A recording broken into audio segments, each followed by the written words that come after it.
Hello everyone, welcome to the सौरदे campus. तो आज मैं आप लोगों के लिए तीन बहुत ही इंपॉर्टेंट सवाल लेकर आया हूँ। और ये तीनों वो सवाल है जो आप चाहे तो एसएससी की तैयारी कर रहे हो, चाहे आप ग्रुप डी का तैयारी कर रहे हैं, चाहे आप यूपीएससी का तैयारी कर रहे हैं, चाहे आप कोई भी अदर कॉम्पिटिटिव एग्जाम की तैयारी कर रहे हैं। वो आपके लिए एग्जाम के पॉइंट ऑफ व्यू से मोस्ट इम्पोर्टेंट होंगे।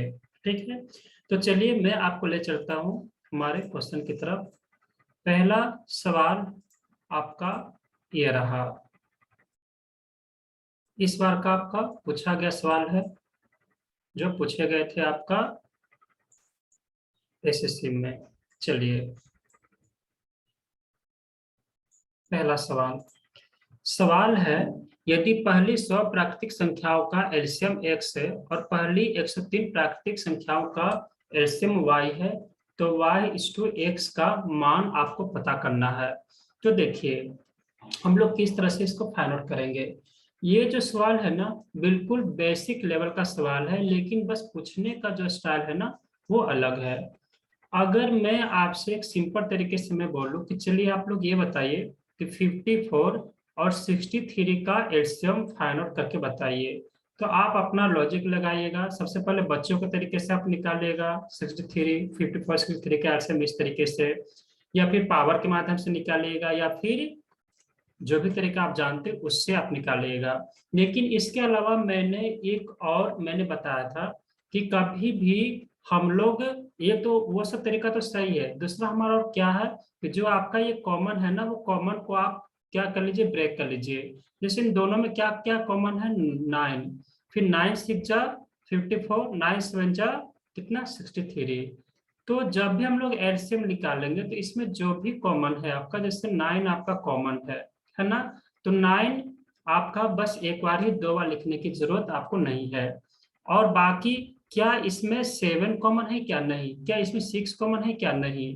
यानी कि आपको ये दोनों क्या हो गया, ये दोनों एक दूसरे के लिए क्या हो गया, को प्राइम नंबर हो गया। तो इसको जस्ट 6 × 7 कर लीजिए, यानी 9 × 6 7 जा 42, यही आपका क्या हो जाएगा, एलसीएम आपका हो जाएगा। तो ये जो सवाल है ना, बिल्कुल इसी लेवल का आपका ये सवाल है। अब मैं इस सवाल पर आता हूँ। सवाल बोला गया है, सवाल में कहा यह गया है कि 1 से लेकर के 1 2 3 4 5 6 7 8 9 10 99 और 100, इसका जो एलसीएम आपको दिया गया है वो एलसीएम कितना है, एक्स है। और एक से लेकर के 1 2 3 4 5 6 99 100, फिर 101 102 एंड 103, इसका जो एलसीएम है वो कितना दिया गया अकॉर्डिंग टू क्वेश्चन वाई। लेकिन हम लोग यहाँ पे चाहे तो एलसीएम इसका फाइंड आउट कर सकते हैं। पहली बात ये कि एक से लेकर के 100 तक हम लोग को पता है कि यहाँ तक जो एलसीएम है, यहाँ तक का जो एलसीएम है वो कितना है, एक्स है। यानी एक्स तो आपका होगा ही होगा। इसके अलावा क्या होगा, अब मैं बात कर रहा हूं यहां से यहां तक 101 से लेकर के 103 तक। यहाँ पे जो आपका 101 है वो क्या है, एक प्राइम नंबर है ना। अगर ये प्राइम नंबर है यानी कि ये 1 से लेकर के 100 तक में ये नंबर नहीं आया होगा, है ना। यानी कि हमारा ये 101 क्या हो जाएगा, मल्टीप्लाई हो जाएगा। अब मैं इस पर आता हूँ 102 पे। 102 में कौन कौन सा नंबर छुपा हुआ है, तो 2 से डिवाइड कीजिएगा, 2 5 जा 10 1, यानी कि 2 और 51 क्या है, मेरा इस नंबर में क्या है, हाइड है। यानी कि 1 से लेकर के 100 तक में 2 भी आपका आ चुका है, 51 भी आ चुका है। यानी ये लिखने का जरूरत यहाँ पे नहीं है। बिल्कुल इससे आप मैच कराइए जो आपका एलसीएम का बिल्कुल डीप कॉन्सेप्ट के बेस से मैंने आप लोग को बताया था। उसी तरीके से 103, क्या ये प्राइम नंबर है, हाँ है, बिल्कुल प्राइम नंबर है। यानी कि ये लिखने का जरूरत पड़ेगा। अब आप जब ये x/y ही तो निकालना है ना, y/x कीजिएगा, x से कट जाएगा। यानी 101 इंटू 103 को जब कीजिएगा तो 3 यूनिट डिजिट 3, ये तो इम्पॉसिबल है, क्योंकि 101 इंटू 103 जब मल्टीप्लाई कीजिएगा तो 103 थोड़े ना आपका आएगा, इससे ज्यादा ही नंबर आएगा, यूनिट डिजिट 3। यानी कि हमारा आंसर कितना हो जाएगा, 10403। और यही आपका आंसर हो जाएगा। ठीक है, तो बिल्कुल बेसिक क्वेश्चन पूछा गया था, बस पूछने का जो स्टाइल था वो बस अलग तरीके से था। ठीक है, तो आई थिंक कि इस सवालों में कोई दिक्कत नहीं होगा। चलिए हम लोग सेकंड क्वेश्चन की तरफ हम लोग आगे बढ़ते हैं।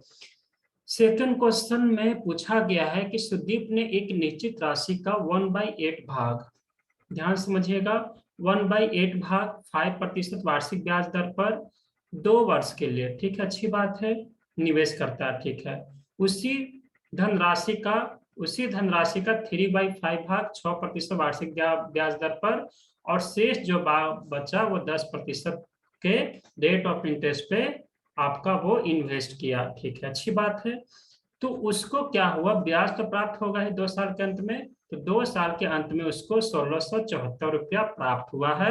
तो निवेश की गई धनराशि यानी कि find out the value of principal पूछा गया है। ठीक है, तो चलिए कोई दिक्कत नहीं, हम लोग इसको भी स्मार्ट अप्रोच से सॉल्व कर सकते हैं।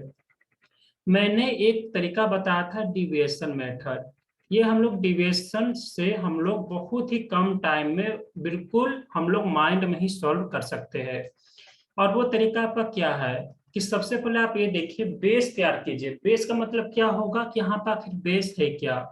बेस आपका ये है कि सुदीप ने एक निश्चित राशि का, मतलब कि उसके पास जितना प्रिंसिपल था, जितना उसके पास प्रिंसिपल था, उस राशि का 1/8, उस राशि का कितना 1/8, और 3/5, 1/8 3/5, और बाकी जो रिमेनिंग हुआ वो 5%, 6%, 10% पर इन्वेस्ट किया।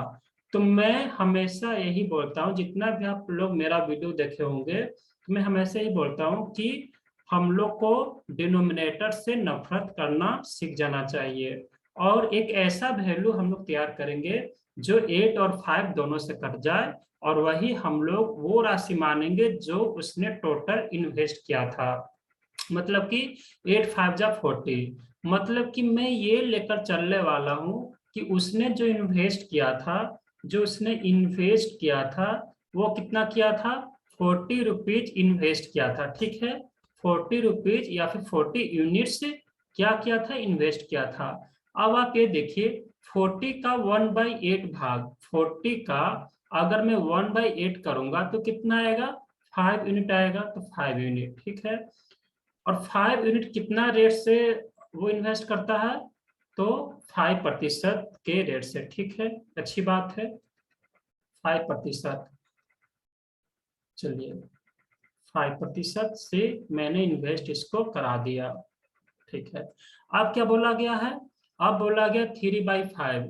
अगर मैं 40 का, ये सारा काम आपका क्या माइंड में नहीं हो जाएगा कि 3/5 कितना हो जाएगा, तो 8 3 जा 24, तो 24 यूनिट, 24 यूनिट कितना, 6% के रेट से, 6% की रेट से, और बाकी जो हो गया रिमेनिंग 24 और 5 कितना हो गया, 29, टोटल था 40 यूनिट। तो रिमेनिंग कितना हो गया, ये आपका रिमेनिंग, तो रिमेनिंग आपका कितना हो जाएगा, तो 24 5 29, 2911 कितना हो जाएगा, 40। और ये जो हुआ, इसमें कितना इन्वेस्ट किया है, किस रेट पे इन्वेस्ट किया है, तो 10% की रेट से। इसके बाद हम लोग डिविएशन लगाते हैं, यानी कि किसका कॉन्सेप्ट, एवरेज का। मतलब कि हम लोग ये लेकर चलते, जो भी आपको वैल्यू मानना है कि ओवरऑल जो रेट है वो आप कुछ भी मान लीजिए, और इससे फिर हम लोग क्या करते हैं, कंपेयर करते हैं, ये तो है ना डिविएशन। तो आप 5 मान के चलिए, 6 मान के चलिए, 7 8 9 10 12, मतलब कुछ भी मान के चलिए, लेकिन वो वैल्यू हम लोग मानेंगे जो 5 6 और 10 के नियरेस्ट है। आप चाहे तो 5 मान सकते हैं, चाहे तो 6 मान सकते हैं। तो चलिए मैंने सपोज कि 5% मैंने माना, 5%, 5% तो रेट सभी में है। तो अब आप ये देखिए कि 5% यहाँ प्लस आएगा या माइनस आएगा, तो वो डिपेंड करता है कि वैल्यू पॉजिटिव आएगा या निगेटिव, लेकिन देख कर ही क्या लग रहा है कि ये वैल्यू जो आएगा पॉजिटिव आपका आएगा। कैसे, चलिए देखते हैं। 5%, ये 5 से कितना कम है, तो 0 कम है, यानी कि ये तो पूरा पूरा एलिमिनेट हो गया। अब आप यहाँ पे देखिए, 5 से आपका ये एक ज्यादा है, यानी 6% है ना, यानी कि 1 पर 1% ज्यादा है, तो 24 पे कितना हो जाएगा, 24% आपका ज्यादा है, तो 24% प्लस। फिर आप ये देखिए 5 है, ये 10 है, यानी कि +5% ज्यादा है। 1 पर 11 यूनिट, 1 पर 5 यूनिट, तो 11 पे कितना, 55 यूनिट, यानी कि 55% क्या हो गया, ये ज्यादा है। और फिर समान अधिकार में सबको बांट देते हैं, क्योंकि हम लोग एवरेज का क्या मानते हैं कि एवरेज जो होता है समान अधिकारों में सभी को बांट देना। तो टोटल कितने रुपए थे, तो 40 यूनिट्स थे, तो 40 यूनिट्स में इसको क्या कर लीजिए, डिवाइड कर लीजिए। अगर मैं इसको सॉल्व में करूंगा तो कितना आपका आ जाएगा, तो 5 4 9 5 2 7, यानी 79/40। इसको और सॉल्व कीजिएगा तो सॉल्व और होगा नहीं आगे, यानी कि कितना आपका आ गया, 5% और प्लस 29/40%। इसको जब सॉल्व कीजिएगा तो 5 के 20 यानी 200, यानी कि 279/40%। यही जो है वो कितना है, ब्याज है। लेकिन हम लोग जो ये निकाल रहे हैं वो 1 साल का रेट ऑफ इंटरेस्ट है, यानी 1 साल का रेट है, और यहाँ पे 2 साल का ब्याज है। 1 साल का रेट आपका इतना है, और ये है 2 साल का ब्याज आपको दिया गया है। तो हम लोग यहाँ पे 2 तरीका आजमा सकते हैं। पहला तरीका आपका ये होगा कि इसको भी 2 से मल्टीप्लाई करके 2 साल का ब्याज बना लीजिए, और इसको इक्वेट कर लीजिए 1674 से, ठीक है। या फिर दूसरा तरीका ये है कि आप इसको 1 साल का ही छोड़ दीजिए, और आप यहाँ पे 1 साल का ब्याज निकाल लीजिए। मतलब 2 से डिवाइड करूंगा कितना आपका आ जाएगा, 2 8 जा 16, 2 3 जा 6, 2 7 जा 14, ये आपका हो गया, है ना। आई थिंक कि सभी को समझ में आ रहा होगा। अगर फिर भी प्रॉब्लम होती है तो आप चाहे तो कमेंट बॉक्स में लिख सकते हैं, या फिर हमारे टेलीग्राम पर आप ज्वाइन कर सकते हैं। चलिए इसको मैं किससे कटेगा, 3 बार में कटने का संभावना है, क्योंकि 9 3 27, 3 से कटेगा, 9 3 27। बिल्कुल, ये 3 टाइम्स में कट जा रहा है, यानी 1% बराबर कितना आ गया आपका, 120 रुपया आपका आ गया। अगर 1% का वैल्यू 320 रुपया है, तो प्रिंसिपल जो खुद में होता है कितना होता है, 100%। 100% बराबर कितना हो जाएगा, तो 120 और 2 जीरो एक्स्ट्रा, यानी कि 12,000 रुपये।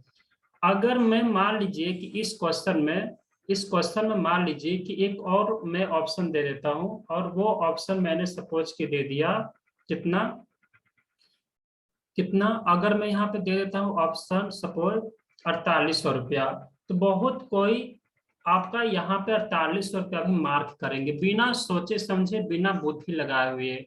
क्यों, क्योंकि वो ये सोचेंगे कि मैंने ये जो निकाला है ना 40, वो एग्जैक्ट आपका क्या है, वो एग्जैक्ट आपका प्रिंसिपल है, ये प्रिंसिपल है। लेकिन एक्चुअल में ये प्रिंसिपल नहीं है, ये इन्वेस्टमेंट है।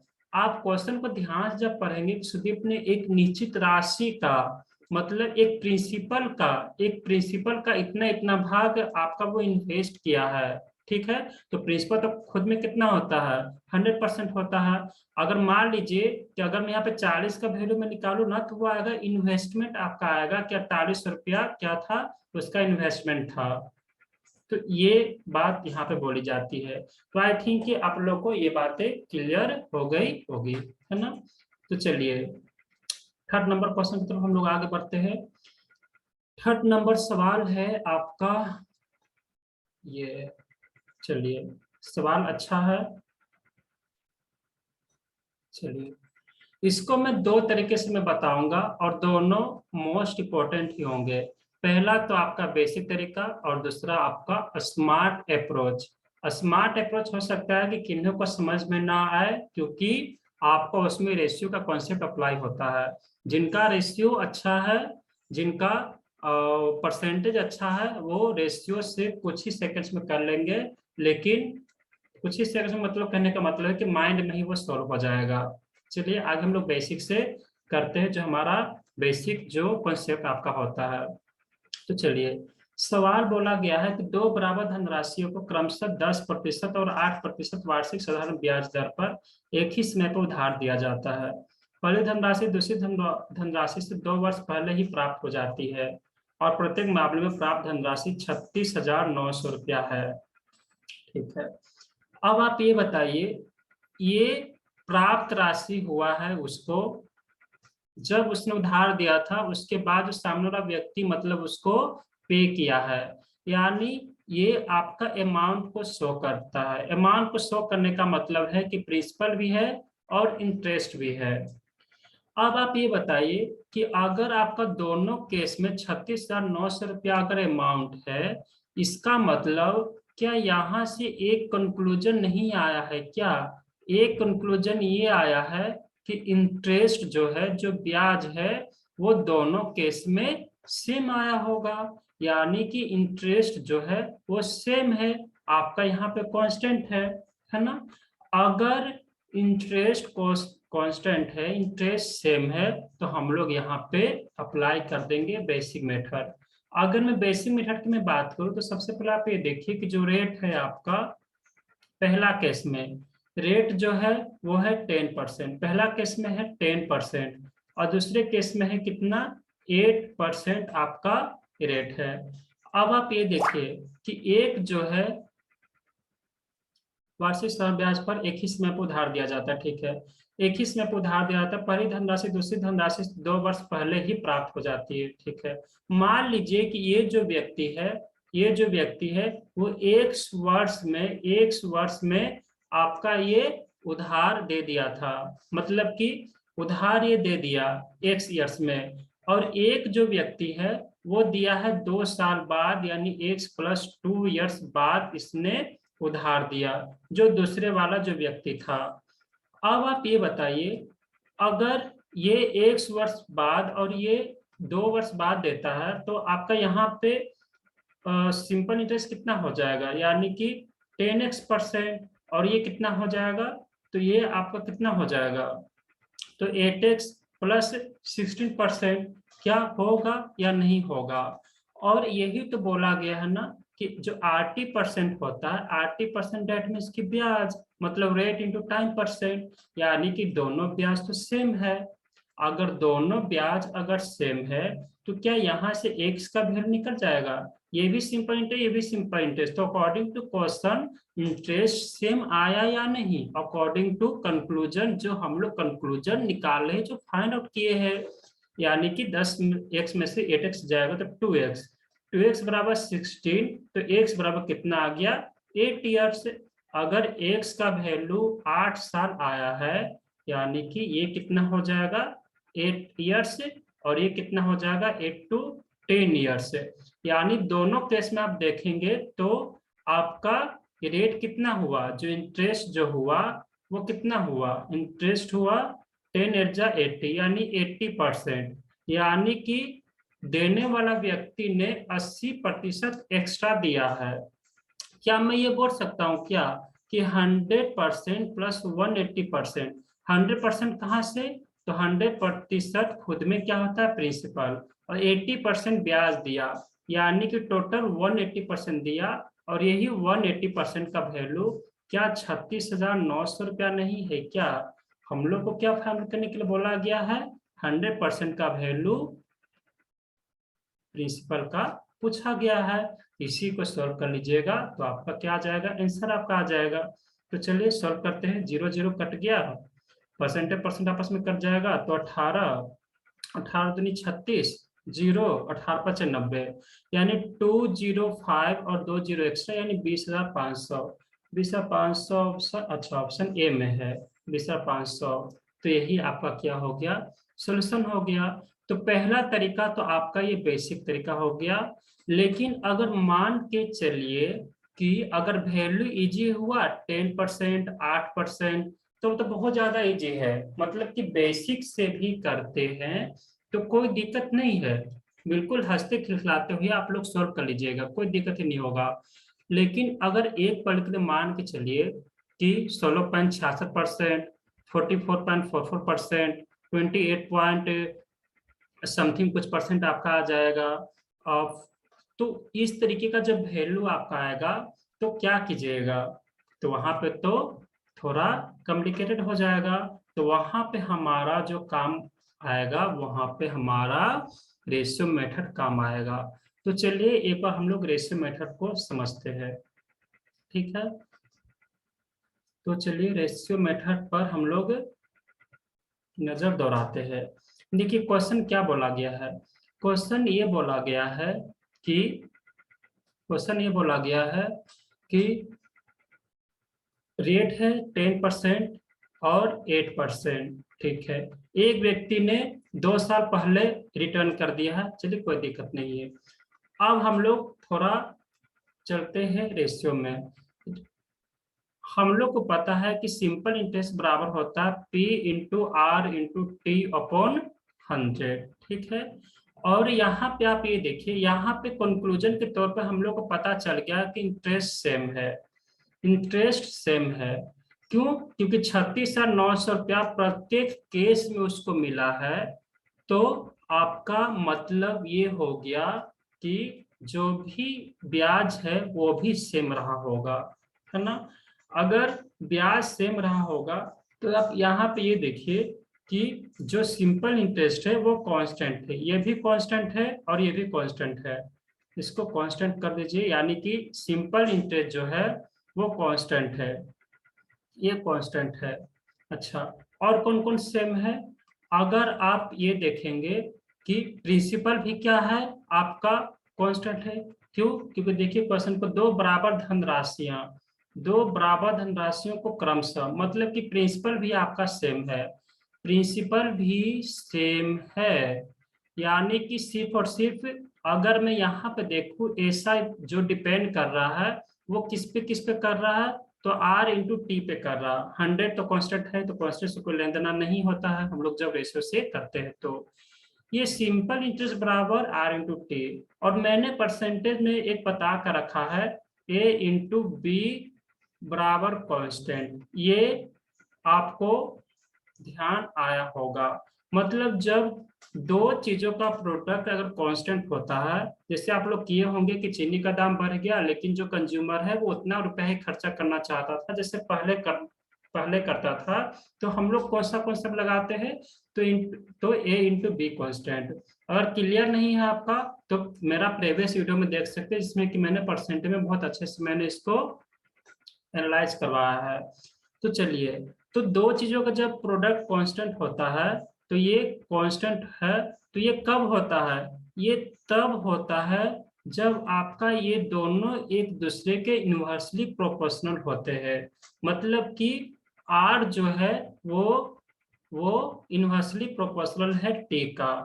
मतलब अगर गलती से भी अगर हम लोग को या तो रेट निकल मिल जाए या फिर टाइम मिल जाए, तो हम लोग पूरा का पूरा प्रॉब्लम जस्ट चुटकियों में सॉल्व कर सकते हैं कुछ ही सेकंड्स में। तो आप ये देखिए यहाँ पे आपको दिया हुआ क्या है, आपको यहाँ पे रेट दिया गया है, रेट दिया गया 10% और 8%। तो बस जब रेट का जो रेशियो है वो है 10 और 8, तो क्या हम लोग टाइम का नहीं निकाल सकते? क्योंकि टाइम ही तो मैं निकालना था ना, यहाँ पे हम लोग क्या निकाले, एक्स का वैल्यू टाइम ही तो निकाले है ना। यानी कि टाइम बराबर क्या हो जाएगा, 8:10 जस्ट इनवर्स।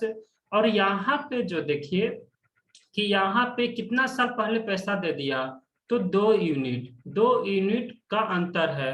और अकॉर्डिंग टू क्वेश्चन कितना है, अकॉर्डिंग टू क्वेश्चन जो है वो भी 2 वर्ष पहले, यानी कि 2 यूनिट का वैल्यू कितना है, 2 साल है। इसका मतलब 8 का वैल्यू 8 साल और 10 का वैल्यू 10 साल, यानी 10 8 जा 80, यानी 180 का वैल्यू कितना है। तो देखिए फिर से सवाल आपका वही हो गया जो लास्ट में, 36,900, 36,900, तो 100% का वैल्यू कितना होगा, यही तो फाइंड करना है। तो यानी कि इसको भी सॉल्व कर दीजिएगा तो कितना आ जाएगा, 20,500 ही था ना। बिल्कुल, 20,500 रुपया। बस सवाल खत्म। तो ये सवाल मैंने इसलिए बताया कि देखिए पहला बात कि अगर वैल्यू अगर कॉम्प्लिकेटेड आ जाए तो आप जस्ट चुटकियों में इसको क्या कर सकते हैं, सॉल्व कर सकते हैं। लेकिन अगर वैल्यू इजी आएगा तो बेसिक से भी कर सकते हैं, बेसिक तो सभी को पता होता है। लेकिन स्मार्ट स्टूडेंट वही है जो लॉजिकली इसको क्या करे, सोच सके, जो एनालाइज कर सके, हर एक प्रॉब्लम को सॉल्व कर सके विथ अ स्मार्ट अप्रोच। तो देखिए ये सवाल एक्चुअली माइंड में सॉल्व करने वाला था। कैसे? जैसे आपका रेट कितना है 10:8, तो आपका आपका टाइम कितना हो जाएगा 8 और 10, दो का अंतर है, दो का अंतर दो ही है, यानी 8 साल 10 साल, यानी कि 10 80, यानी 80% रेट, यानी 180% का वैल्यू 900, तो 100% का वैल्यू 500। मुश्किल से सवाल 5 सेकेंड से ज्यादा का नहीं है। अगर कोई धीरे धीरे भी करे ना, फिर भी 10 सेकेंड के अंदर में ये प्रॉब्लम सॉल्व हो जाएगा। तो चलिए आज के लिए इतना ही। 3 सवाल आपको मैंने सॉल्व कराया, लेकिन ये 3 सवाल समझिए कि बहुतों सवालों के बराबर है, अगर कॉन्सेप्ट समझे होंगे तो। क्योंकि मैं जो भी कॉन्सेप्ट आप लोगों को बताता हूँ तो पूरा डिटेल में बताता हूँ, ताकि इसके बेस पर आपका बहुत सा प्रॉब्लम सॉल्व हो सके। ठीक है, तो चलिए। और हाँ, आप चाहे तो हमारे टेलीग्राम पर भी आप ज्वाइन कर सकते हैं। तो चलिए, वहाँ पे कोई भी क्वेश्चन आप मैं वहाँ पे अपडेट करते रहता हूँ। कोई भी मतलब कि नया टाइप के सवाल आपको देखने को मिलेगा वहाँ पे, और जो सोल्यूशन मिलेगा आपको यूट्यूब पे भी मिल जाएगा। चाहे तो हमारे चैनल को सब्सक्राइब कर सकते हैं। तो चलिए आज के लिए इतना ही। Okay, thank you.